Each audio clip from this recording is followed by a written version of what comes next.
what I would just start off saying is, we're finding at the Alliance via hearing from our patients and their families, all sorts of, things, just to kind of quote some of the pieces, obviously financial hardships, delays and or cancellations of clinical trials, delays in scans, delays in treatments. And I think the biggest one is just overall anxiety and fear just around the new normal, right? I mean, cancer patients in general are always dealing with this.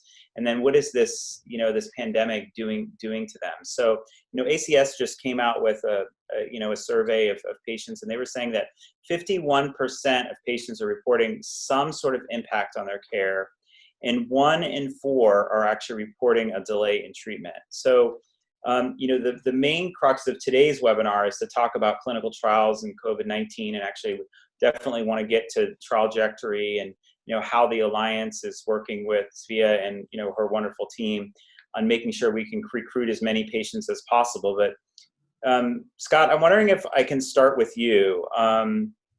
We are seeing studies that is estimating that there'll probably be a 3 to 6 month delay and receiving information and results from clinical studies. What do you think this means, and do you kind of agree with that? Yeah, it's a great point in that both in the clinical trial reports, how do you take existing studies that are completing and now trying to get them wrapped up and reported? But I would actually say that these delays that we're seeing are really along the whole cascade, right? Enrollment into ongoing clinical trials, initiating new clinical trials. And I think, another area that really, I think, may not be on the radar as much, but there's been a devastating impact of this on the preclinical work, right? The kind of the basic science and the preclinical work that leads into clinical trials. So I think, yes, there'll be absolutely some short-term delays from the clinical research, but I think as a field, the big question is how do we even get the whole continuum to restart? And I think there's going to be a cascade of effects that we'll see for years potentially. Yeah, can you talk a little bit about that basic science piece? I mean, obviously, the Alliance funds research mainly in young onset rectal cancer, and actually this year we're doing one in health disparities, and we're dealing with the same thing. Our researchers that we're funding are potentially sitting at home, not necessarily doing their work, and so that's slowing down advancements. What are your thoughts on how are we going to kind of jumpstart this? Is that people are going to be allowed back into the labs and be able to do their work, or what are your thoughts? Yeah, it's a major issue that I think a lot of research institutions, academic centers are dealing with now. It's what does a safe restart look like? I think it's important to know that research, just like all the other parts of our life, came to a screeching halt, and we and many institutions were in the process of kind of shutting down in a orderly way as possible. But there are experiments that were 6 months worth of work or longer that had to be terminated before they could be completed, and it's going to take a while to kind of get that back up and going. And I think many institutions, including ours, are looking at the next next year even as being one of reduced capacity on site, trying to minimize the number of staff that are there. Certainly not being able to operate back at 100% of where we were before. But, obviously there's so much that's hard to predict in terms of, what the new normal, as you said, is going to look like and the impact that will have on research. I think we're very fortunate as a nation to have an incredibly supportive federal funding infrastructure. So the NIH, I think, great credit to them and how they jumped on this, really recognized the problem, provided a lot of flexibility for the researchers to really try to do what we can to continue the work and acknowledging that there's going to be limitations in what we're able to provide. So I think there's there's flexibility there, but unfortunately, it's just a delay of an impact of all this work. Yeah. Tzvia, what are your thoughts on the estimated 3 to 6 month delay in recruiting, et cetera? I think it's scary. It's scary when we talk, and what you mentioned that you guys heard in your survey, we also hear on a daily basis from patients. The amazing thing, we did also a survey, and what we found out that despite everything and despite this fear that patients are experiencing, still over 50% of them would be willing even today to participate in clinical trials. So patients are doing their math and the risk of COVID versus the cancer and like willing to take more chances and be out there. And I think in order, and I completely agree with what's going on and understand the delay, I think in order to come out of it and not to lose that much precious time that can impact lives of so many, we need to think out of the box, and we need to start thinking how much of those trials can we change a little bit the way they operated and accommodate it to a situation, as you mentioned, that not 100% capacity will come back to the facilities. Can we move some of it to, let's say, in-home drugs that will be administered at home with a nurse?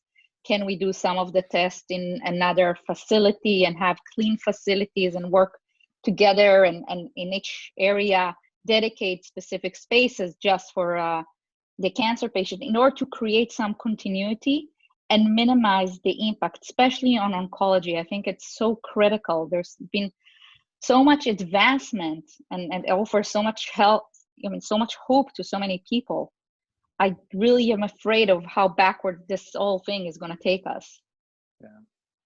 Scott, what are you seeing, as major barriers to clinical trial access? I mean, I think given obviously that resources are being put towards, and even obviously MD Anderson has a lot of resources, but let's say even in the community setting, what are you seeing as some of the major barriers to clinical trials?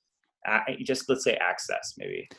Yeah. So absolutely, I think the access component here is is a real major barrier. I think what we're seeing is that there are studies that are able to enroll where it's a matter of kind of getting paired patients with the studies in a setting where we're really trying to minimize delay restaging visits, try to minimize impact with the healthcare system. So I think a lot of academic centers are just seeing fewer patients come through the door and more kind of being managed remotely or from a distance. And so that's a barrier. But probably the biggest one is just that so many trials are incredibly complex, right? They're complex in terms of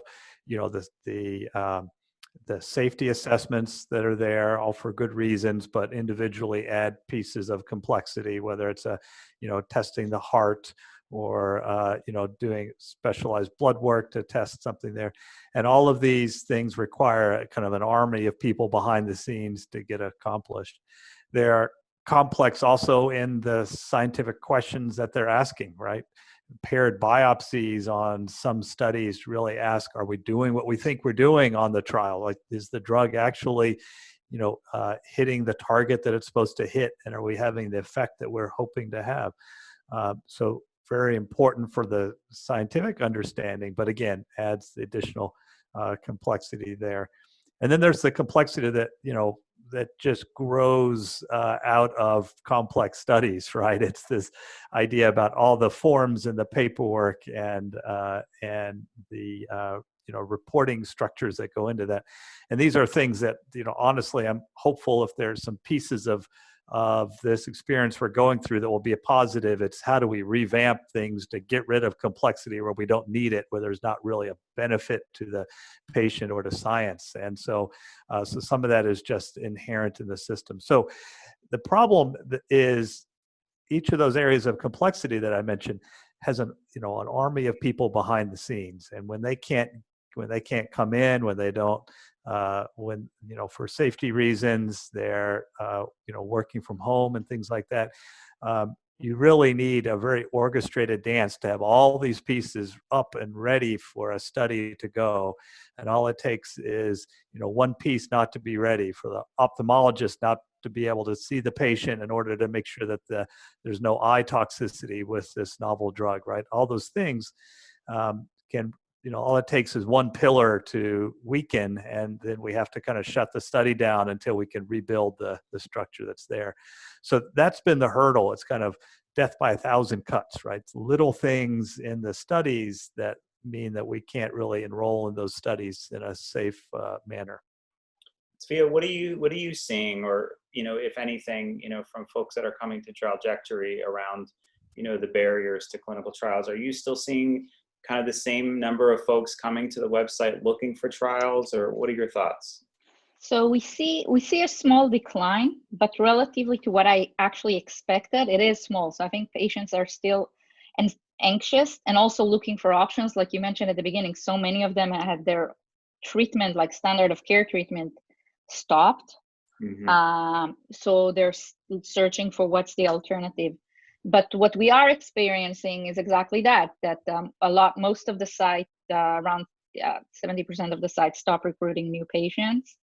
And then we see a lot of sites stopped altogether right now. So frozen the entire treatment plan. And when you talk to them, the main concern that they have is, of course, for the safety of their staff and also the safety of the patient. So, exposing their staff to the COVID-19 or exposing patient coming into the site because of those major hospitals could have other potential COVID-19 patient, and then they'll be infected. And of course, with compromised immune system, you don't want to put that kind of additional issue over a patient.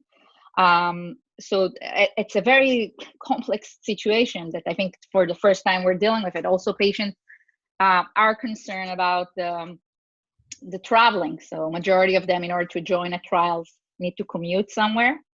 And that become a hurdle today for sure. They're afraid of the commuting and they're afraid of the travel.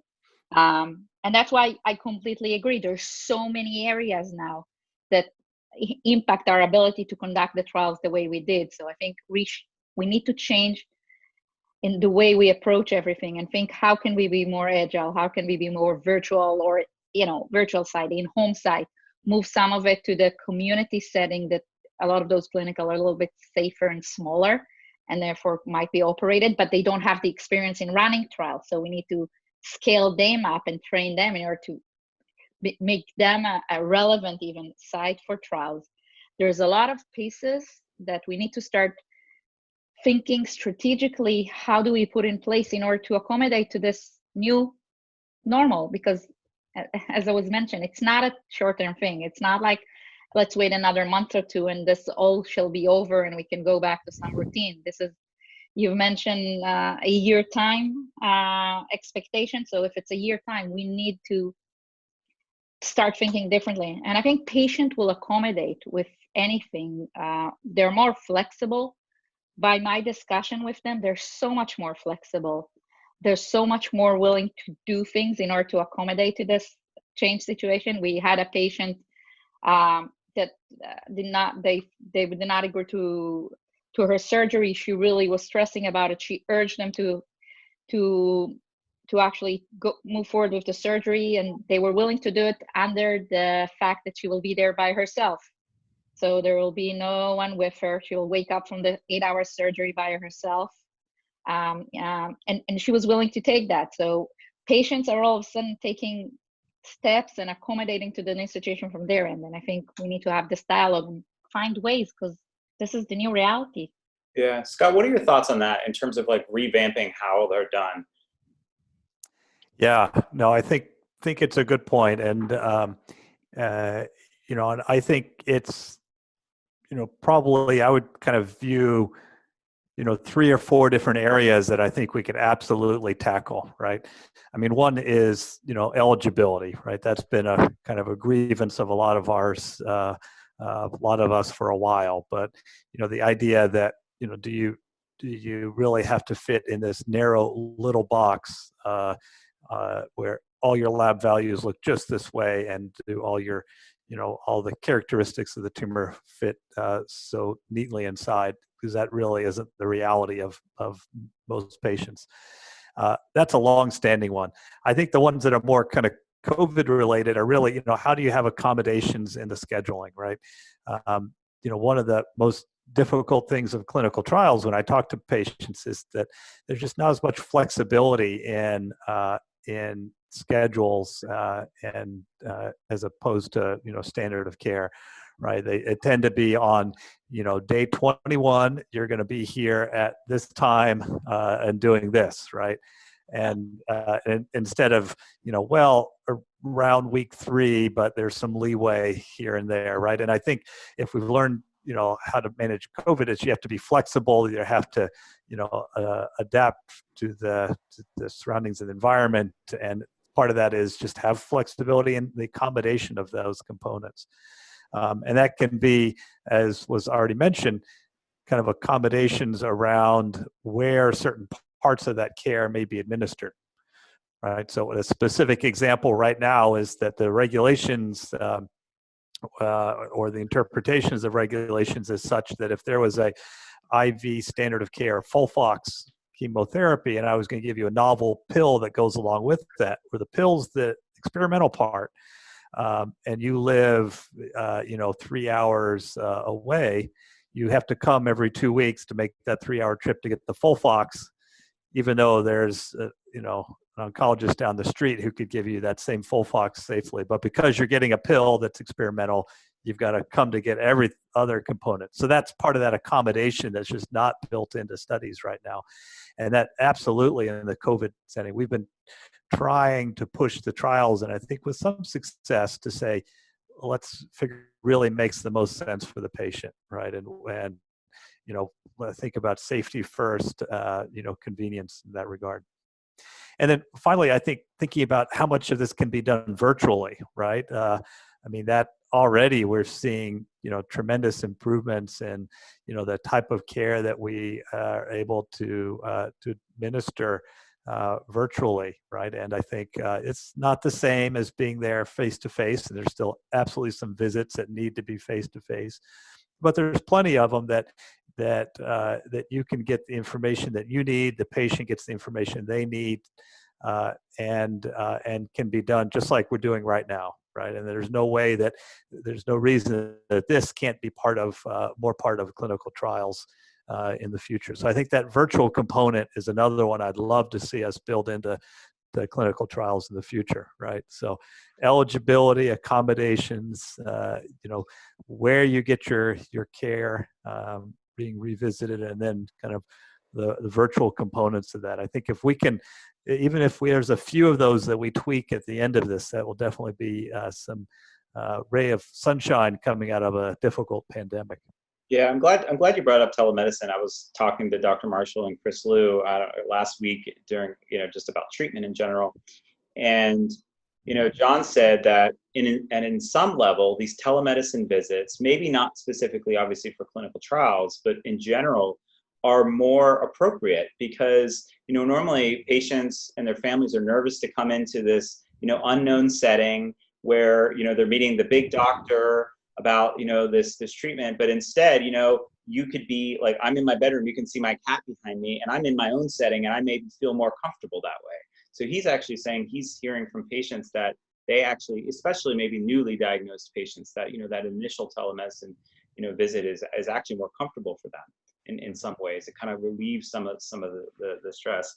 Can I just ask, a follow-up to this around, you touched on it a little bit, Scott, and I'd love to hear, Tzvia, your opinions too, but, MD Anderson, MSK, Mayo, all the big centers, they have lots of resources, and you're being affected to a certain extent. But what does this mean for community settings where trials are taking place that don't have anywhere near the type of resources that, potentially are being diverted, the resources they have are being diverted to COVID-19? What are your thoughts, kind of along those lines?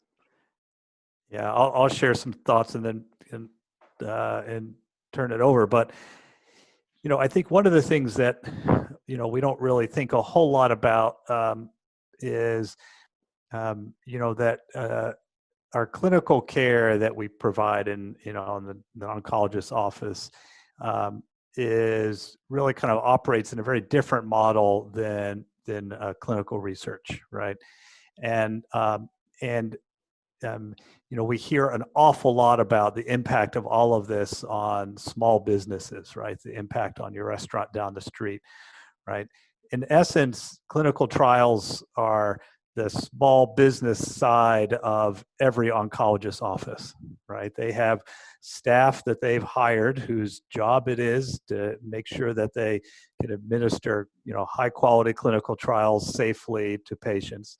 And there's reimbursements to cover the costs of those. And so I think the difficulty is just like waiters in restaurants, right? There's no patients coming in the door, right? There's, the funding for them gets disrupted. And so in essence, when we think about, these oncology offices and clinical trials as small businesses, my concern is that, when things get really lean, is that they look around and say, what if we have to cut somewhere, where are we going to cut? My concern is that the research nurses, the data coordinators, that the clinical trial infrastructure that's been built up, that is, may be the ones that are really most impacted in this. And it may be that there are some oncology offices that at the end of the day look at it and say, I'm not sure for the next year or two, clinical trials make sense.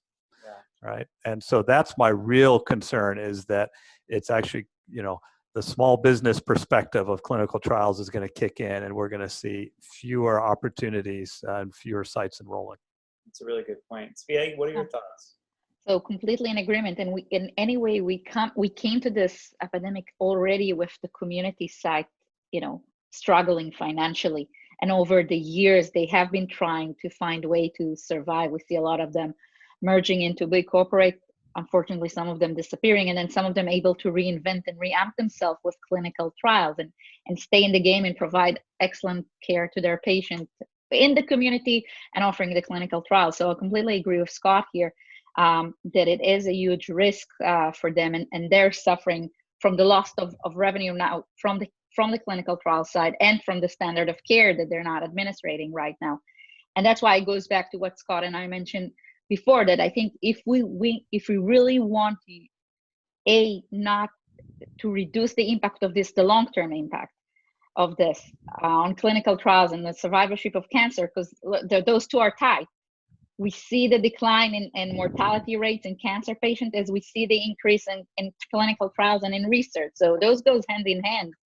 And we can't disconnect. Then we need to rethink clinical trials. And if we will rethink them and move some of the activities into the community setting, and then accommodate to the needs of traveling, etc., and make it more available and co-work together better, then it's a win-win to everyone. And then we can keep them alive and supporting the community and supporting the research and not lose them in that process.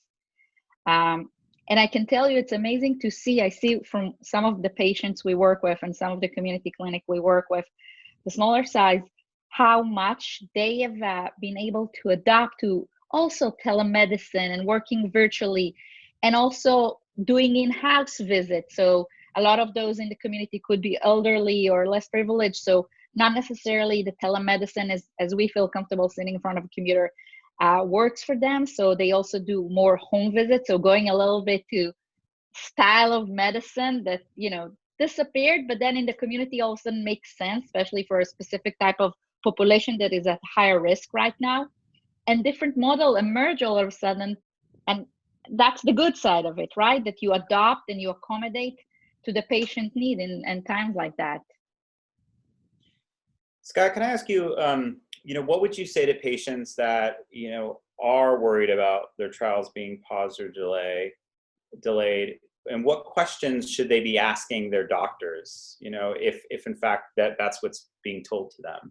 Yeah, that's a good point. I think most sites have been able, my understanding, again, in talking to colleagues, but it may be that that's a biased group that I'm talking to, but most sites have been able to accommodate patients who are on clinical trials, with some changes. So I think if they're on a regimen and it's working, most sites have been able to find a way to get the patient to continue the treatments. And I think, and there's been a lot of flexibility there to say, okay, you're supposed to have this biopsy or for research or this extra blood draw, but you know what, in this scenario, it's important that you get your treatment. Don't worry about the biopsy. Don't worry about the bells and whistles. We're going to make sure we do all the safety pieces that we need, right? But maybe instead of having the eye doctor,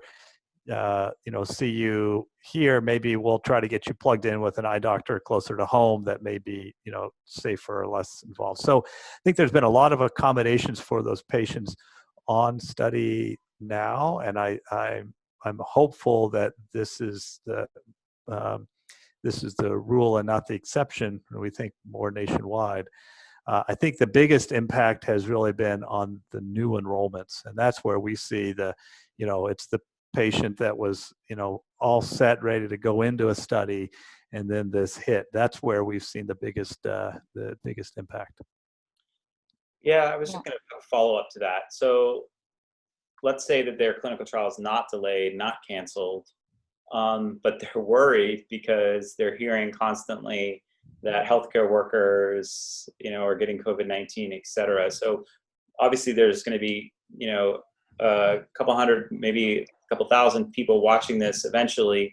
What do you tell them to make sure that they have the confidence to come in and continue their clinical trials? Yeah, no, absolutely. It's a great question. And I think one of the things that we think is really important is, really kind of understand how the healthcare system has adapted to change the risk, right? I mean, if you have not been into an oncologist office or a doctor's office or a hospital in the past 3 months and you walk in the door now, you wouldn't recognize the place. I mean, there are, such, kind of really thoughtful risk reduction interventions have been put in place, whether it's, screening patients, whether they're coming in, use of personal protective equipment for the patients. Behind the scenes, the staff are operating at a much different level and interacting in different ways. You're not going to the same waiting room where you're packed elbow to elbow with all the other patients now. Things that really have been able to do this in a way that maintains social distancing. So I think the first thing I would say is, reach out to your oncologist, reach out to the clinic, really understand the changes that they have done. Because I think when you really recognize the thought that has gone into a lot of these risk mitigations, I think in many ways, my hope is that patients will feel just as comfortable, if not more comfortable, coming to the doctor's office than they do going to their local supermarket, right? And that's, I think, the point that I'd love. So education, understanding what's there, and putting it in perspective. Yeah, I really love that analogy. You're the third doctor that has said that so far. I completely agree. And I think from what I hear from patients, the ones that are going in, I think it's hard for them from a psychosocial perspective because they're having to go by themselves. And it is a new normal for sure. And sometimes they feel maybe a little bit alienated themselves or disenfranchised because they're having a temperature checked, et cetera. But it certainly is safe, right? I mean, yeah. I think that's the bottom line is they're, go ahead. No, and I was about to say, when they call us and they say, well, I'm going, but I'm so terrified. I remind them that, for them, when they were going for the chemo, it was as scary as it is now. Last year was the flu season, but now it's actually safer because everyone is protected and everyone keeps their distance, and the hospital took extra measurements. So it's actually almost like safer than it was every other winter season with the flu. Not that COVID-19 is a flu, but I'm just saying, there were at risk for so many other reasons all the time with the depressed immune system. And I think that cannot cheer them up a little bit. Say, everyone is now taking care of you and keeping their distance and putting their mask. Yeah. What's better? Tzvia, can we pivot just for a moment? I want to talk about Trialjectory. Can you talk about, how it came to be, how it helps patients, and then maybe we'll talk a little bit, about the utilization of it. But maybe you could just give us a little background, how patients can access it via the colorectal cancer website, et cetera. Okay, so basically Trialjectory came to be from my own experience as a cancer patient. So I'm a living, brief example that clinical trials work. So I'm the poster boy because I participated in 3 of those. And not only it saved my life, it gave me excellent quality of life as I was going through them. And I wanted to make, as I was, at the end of it, I was a techie before, come from the tech industry. And what I came out of it saying is like, how come not more patients have access to that? And everything Scott mentioned, it's mainly about accessibility. So patients don't know about it. Their oncologists don't know about it. The complexity of eligibility criteria make it so complex to know truly what options are relevant. And what we decided, and with my background in technology, is to solve it using artificial intelligence, because you can teach, a machine does not replace people. But the one thing it can do better than people is go over a lot of data sets and understand the conditioning, which is what the eligibility criteria is. So if we can have a machine that can read through all of it, understand the condition behind it, and basically tell a patient, okay, if that's who you are, that's your disease, subtype, genetic mutation, this is the treatment you've gone through, this is our other overall health condition you have, then those trials are right for you. Now take this list and go and check it out. Talk to your oncologist, have this discussion about your option. And I don't think we can expect oncologists to be familiar with all their options. And unfortunately, they'll never have the time to do all the research for everyone. So a patient has a role. We have a role in owning and team working with our oncologists and partnering in order to find the best path for us. And we wanted to empower patients by giving them, leveling them. So we can't expect to treat, no one can expect to treat us as equal if we're at disadvantage of the medical language, the complexity of the eligibility criteria. So if we use technology to remove those barriers and basically do all the hard work and end up with a list of condensed right trials for a patient, then a fair and quality discussion to take place with an oncologist and decision can be taken. So that's the logic behind Trialsgov. And it's a very simple interface. The Colon Cancer Alliance's patient goes through the colon cancer site. They start filling a dynamic questionnaire. Dynamic meaning based on what you tell us, then that's what will determine the next question. We only ask questions based on what trials are looking for. So you tell us about your journey, what you know about your cancer and treatment. The more you tell us, the more accurate the search will be. And at the end of it, we present you with a list of trials that you match the eligibility criteria that then you can email to your oncologist, you can download as a PDF. You can also contact our expert if you want to learn more. We don't do the oncologist. We'll never give you a medical advice. But if you want to more understand it or say, I didn't answer that, or I didn't know, then we're there to help you make sure your medical profile is correct and you understand those options that you're given to then go and explore. And when a patient say, okay, this is the trial me and my oncologist chose, we also help connect them to the site, because chasing a site can be difficult in normal days. So we connect them to the site and make sure that we facilitate the language and make sure everyone understands and help them handhold them through this journey of them. And we do it as free service. And I think patient relate to that. Yeah, it's Scott. I don't know if you've been on the site. I obviously understand you're very busy, but I would encourage you to look at it if the patients are potentially interested. And obviously anybody that's listening to this, I really encourage you to go to ccalliance.org and you can look at the site and really kind of go through the process. My favorite thing about it, Tzvia, is the fact that yes, you don't dumb down the language too much, but then you also provide really quality information about whether it's comorbidities or any of those sorts of things, your ECOG status, those sorts of things that are obviously really important to enrollment. And I also, the geographic feature, the biomarker feature, all these things are vital for patients to get on clinical trials. Tzvia, can I ask you one other question about how do you keep this up to date? So basically, the whole idea is to show you at any given point all your options, right? So we're not dependent on which site you're at or where you locate. which pharma gave us. So we're connecting to clinicaltrials.gov, which is the FDA centralized database that all trials that get FDA approval are being published. And on a weekly basis, the machine gets updated with new trials as they come along, change their status. Unfortunately, now a lot of chapters have changed to suspend as a result. If eligibility criteria is being updated, the trial design. So all of that we take directly from that on a weekly basis. And then, by the way, if a patient fill a profile today, in next week, there is a new trial that just opened up recruitment and fits. He fits his profile based on eligibility criteria, we will alert him and send him an email and say, hey, there's a new option for you. Something new just opened that can fit you. Take a look at it. And as you say, we don't dumb down the language too much, but we are removing the barriers to understand. So even the information from clinical trials, the machine now curated it. So I'm not going to give you the researcher title, which is understandable by very few, but in a language that we as patients understand. This is a combination of chemotherapy with PD-L1 inhibitor. So that's understandable. So now we know what drugs we're getting. What is the goal or the study goals? How is it being administered to me? Is it going to be an IV, a pill? So we give you the type of information that as a patient you need to understand to really feel empowered. That's great, Tzvia. We have 3 minutes left. And Scott, I want to again pivot to promise and hope. So right now, we've talked about all the barriers to access and issues and all those sorts of things.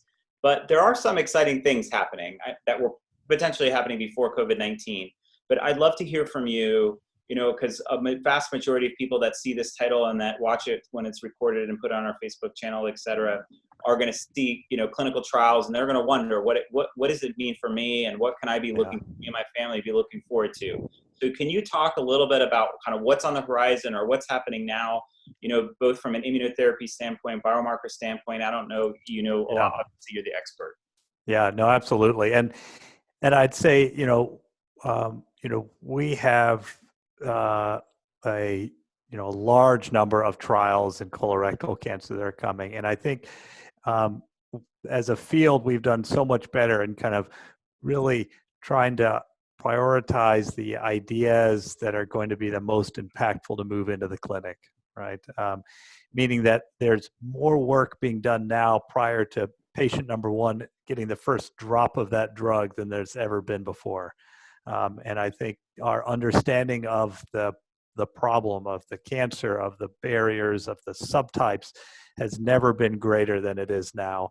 And so the studies that are now coming really are, there's tremendous amount of hope that we're going to be able to really crack the nut of why immunotherapy doesn't work for 97% of metastatic colorectal cancer patients, right? Why is that? Well, there are now ideas, there's solutions, there's kind of an exploration going on in that space, right? We now have better understanding of, how we should classify colorectal cancer. It's not all one tumor, right? But it's, a dozen or more different subtypes of tumors that may need to be tackled in different ways. So that understanding is so much better. So I think, tremendous excitement about what's coming, about the activities we're seeing in some of these agents and some of these studies. So I think now more than ever, there's, great opportunities and encouragement that comes in participating in clinical trials.